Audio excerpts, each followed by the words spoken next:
Movie के शुरुआत में हम एक सिक्योरिटी गार्ड को देखते हैं जो किसी चीज से डरकर भाग रहा था और वह भागते हुए एक कमरे में आ जाता है जहां कुछ लॉकर्स अपने आप ही खुलने लगते हैं और उन लॉकर्स में शीशे भी लगे हुए थे, जिसे देखकर वह आदमी डर जाता है और कहता है कि मुझे माफ कर दो। तभी उसमें से एक शीशा टूट जाता है और उसका एक टुकड़ा नीचे गिर जाता है। फिर शीशे में जो सिक्योरिटी गार्ड दिख रहा था वह उस टुकड़े को उठाकर अपना गला काट लेता है, जिससे असली सिक्योरिटी गार्ड का भी गला कट जाता है और वह मर जाता है। उसके बाद सीन चेंज होता है और हम एक आदमी को देखते हैं जिसका नाम बेन होता है और उसे हाल ही में पुलिस की नौकरी से निकाल दिया गया था क्योंकि उसकी एक गलती की वजह से उसका दोस्त मारा गया था और अब वह अपनी बहन के घर रह रहा था। लेकिन वह कब तक ऐसे ही जॉबलेस रहेगा, इसीलिए वह दूसरी नौकरी ढूंढने के लिए निकल जाता है। फिर वह एक जगह पर आता है और एक आदमी से मिलता है। उसके बाद वह आदमी उसे एक बिल्डिंग के अंदर ले जाता है जो देखने में काफी अजीब थी और कुछ साल पहले वह बिल्डिंग पूरी जल गई थी जिसमें बहुत से लोग मारे गए थे। इसके बाद अंदर वह आदमी उसे उसका काम समझाता है कि उसे यहाँ के सारे शीशे साफ रखने होंगे और इस जगह का पहरेदारी करनी पड़ेगी। इसका मतलब उसे इस जगह पर सिक्योरिटी गार्ड की नौकरी मिली थी। फिर नौकरी मिलने के बाद वह अपने घर जाता है जहाँ पर उसकी पत्नी और 2 बच्चे होते हैं। लेकिन उसकी पत्नी उससे कहती है कि क्यों आए हो तुम यहाँ, जिस पर बेन कहता है कि मैं अपने बेटे से मिलने आया हूँ। उसके बाद उन दोनों के बीच लड़ाई शुरू हो जाती है और फिर बेन वहां से चला जाता है। उसके बाद रात में वह ड्यूटी के लिए उसी बिल्डिंग में जाता है जहां लाइट भी नहीं होती है और वहां बहुत अंधेरा होता है। इसीलिए बेन अपनी टॉर्च लेकर वहां चढ़ रहा था कि तभी उसे वहां पर एक बड़ा सा शीशा दिखाई देता है जिसके ऊपर हाथ के निशान होते हैं। तब बेन उसे साफ करने की कोशिश करता है लेकिन वह साफ नहीं हो रहा था और शीशे में उसे ऐसा लग रहा था कि उसके पीछे वाला दरवाजा खुल रहा है। लेकिन जब वह पीछे मुड़कर देखता है तो वह बंद होता है, पर फिर भी वह इस बात पर ज्यादा ध्यान नहीं देता। और अगले दिन जब वह दोबारा अपनी ड्यूटी पर आता है तब वह देखता है कि उस शीशे पर दोबारा से निशान थे, जिससे उसे लगता है कि वह निशान शायद उसके ही हाथ के हैं। और जैसे ही वह उस शीशे को टच करता है तो वह टूट जाता है और वहां पर अजीबोगरीब चीजें होने लगती हैं, जैसे कि शीशे के अंदर कुछ लोग जल रहे हों और तभी वो आग बेन को भी लग जाती है जिससे वह तड़पने लगता है।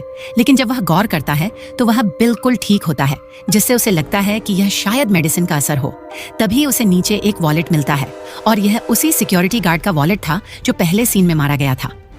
अब उसे कुछ भी समझ में नहीं आ रहा था कि यहाँ हो क्या रहा है, क्योंकि उसे अभी भी शीशे में अजीबोगरीब चीजें दिखाई दे रही थीं, जैसे एक कमरे से निकलते हुए एक औरत का हाथ। लेकिन असलियत में जब वह उस कमरे में देखता है तो वहाँ कुछ भी नहीं था। तब वह एक शीशा उठाकर उस कमरे के सामने ले आता है और वहाँ देखने लगता है, जहाँ उसे एक जली हुई औरत दिखाई देती है जो काफी खौफनाक थी। और दूसरी तरफ बेन के बेटे को भी शीशे में यह सारी चीजें दिखाई दे रही थीं, लेकिन उसकी माँ उसे शांत करा के उसे सुला देती है।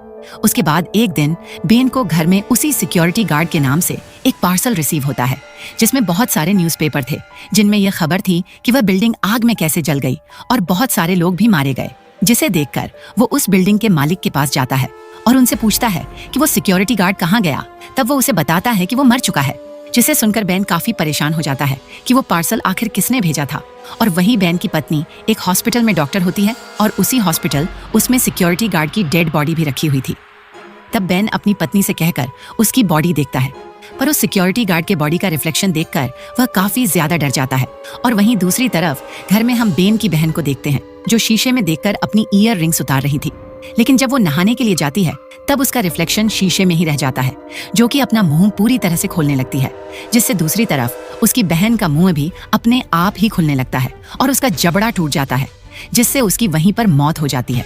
फिर बेन जब घर आकर यह सब देखता है तो वह काफी डर जाता है और बहुत रोने लगता है। तब वह समझ जाता है कि यह सब शीशे की वजह से ही हो रहा है। इसीलिए वह उस बिल्डिंग में जाता है और वहां के शीशे पर सूट करने लगता है, लेकिन वह शीशा अपने आप ही ठीक हो जाते हैं। तब यह देखकर बेन रोने लगता है और कहता है कि आखिर क्यों कर रहे हो मेरे साथ। तभी शीशे पर एक नाम लिखा हुआ आता है और वैसा ही नाम उस मरे हुए सिक्योरिटी गार्ड के वॉलेट में भी मिला था, यानी उस सिक्योरिटी गार्ड की मौत और इस शीशे पर यह नाम कहीं ना कहीं एक दूसरे से जुड़े थे। लेकिन जब वह इस बारे में पूछताछ करता है तो उसे इस नाम का कोई भी आदमी नहीं मिलता है। अब वह फिर अखबार पढ़ने लगता है जिसमें यह लिखा हुआ था कि एक आदमी ने जानबूझकर उस बिल्डिंग में आग लगाई थी और वो खुद भी इसमें काफी बुरी तरह जल गया था और वो आदमी अभी भी जिंदा है और एक हॉस्पिटल में है। इसीलिए बेन अगले दिन उससे मिलने जाता है, पर वहाँ के डॉक्टर उसे उसका एक वीडियो दिखाते हैं जिसमें वह बयान दे रहा था कि उस बिल्डिंग को जलाने का मेरा बुरा मकसद नहीं था, लेकिन मैं उन शीशों से तंगा आ गया था और उस शीशे में जो नाम लिखा था वह मुझे कहीं पर भी नहीं मिल रहा था, जिसकी वजह से मेरी फैमिली भी मारी जा चुकी थी। और मैंने उन शीशों को डिस्ट्रॉय करने के लिए उस बिल्डिंग को आग लगाई, लेकिन फिर भी उन शीशों को कुछ भी नहीं हुआ, बल्कि इस आग में मैं खुद भी जल गया, जिसे देखकर बेन समझ जाता है कि अगर उसे भी वह आदमी नहीं मिला तो उसकी फैमिली भी मारी जाएगी। तब बेन सोचता है कि मैं इस बात का पता लगा कर रहूंगा, इसीलिए वह उस बिल्डिंग के अंदर जाता है और इधर उधर देखने लगता है। तब उसे पता चलता है कि यह एक मेंटल हॉस्पिटल था जहां पर पेशेंट्स को बहुत बुरी तरह टॉर्चर किया जाता था। तभी उसकी नजर एक दीवार पर पड़ती है जहां से पानी निकल रहा था। फिर वह उस दीवार को तोड़कर एक जगह पर पहुंचता है जहां पर एक चेयर पड़ी थी और उसके चारों तरफ शीशे थे। इसका मतलब यह इस हॉस्पिटल का टॉर्चर रूम था जहां पेशेंट्स को बहुत टॉर्चर किया जाता था। अब बेन अपने एक दोस्त को फोन करता है जो कि एक डिटेक्टिव था। वह उसे इस हॉस्पिटल के बारे में पूछता है, जिस पर वो कहता है कि हाँ, इस हॉस्पिटल पर एक पूरा केस बना था जिसकी फाइल मैं तुम्हें ला कर देता हूँ। उसके बाद वह दोनों मिलते हैं और डिटेक्टिव उसे फाइल देता है और साथ ही वह बताता है कि इस मेंटल हॉस्पिटल में एक पेशेंट थी जिसका नाम ऐना था और उसको एक बीमारी थी जिसकी वजह से वह काफी हिंसक हो जाती थी और इस हॉस्पिटल में उसे काफी ज्यादा टॉर्चर भी किया जाता था। फिर एक दिन सभी पेशेंट्स आपस में ही लड़ने लगे, जिसमें ऐना भी शामिल थी, और इस लड़ाई में ऐना के साथ साथ सभी लोग मारे गए। उसके बाद यह हॉस्पिटल हमेशा के लिए बंद हो गया, जिसे सुनकर बेन काफी परेशान हो जाता है कि अगर ऐना मर गई है तो वो उसे शीशे के सामने कैसे लेकर जाएगा और अपने परिवार को कैसे बचाएगा।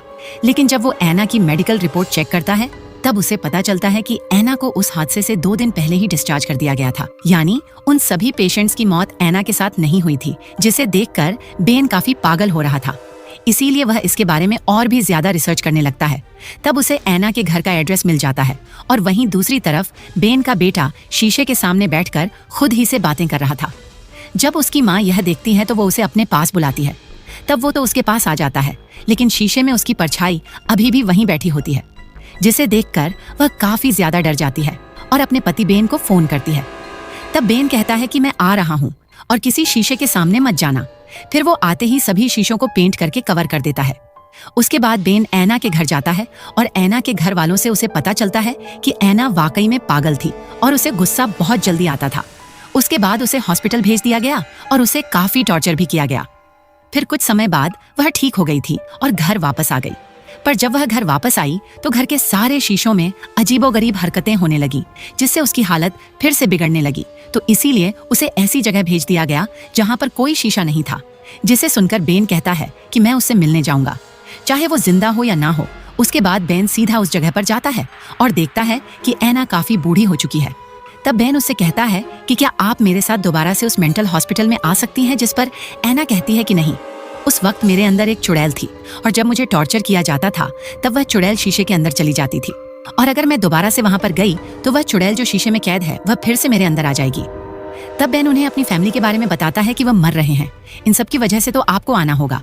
पर ऐना उसकी बात का कोई भी जवाब ना देते हुए वहां से चली जाती है। तब बेन उस पर गन पॉइंट कर देता है और कहता है कि आपको मेरे साथ आना होगा। फिर दूसरी तरफ हम देखते हैं कि रात हो चुकी है और बेन का बेटा अपनी माँ के पास से गायब हो जाता है, और जब उसकी माँ उसे ढूंढने जाती है तो वह देखती है कि हर तरफ पानी ही पानी है। फिर वो जब पानी बंद करने के लिए वॉशरूम जाती है तब बाथटब में एक परछाई उसे खींच लेती है और उसे मारने की कोशिश करती है।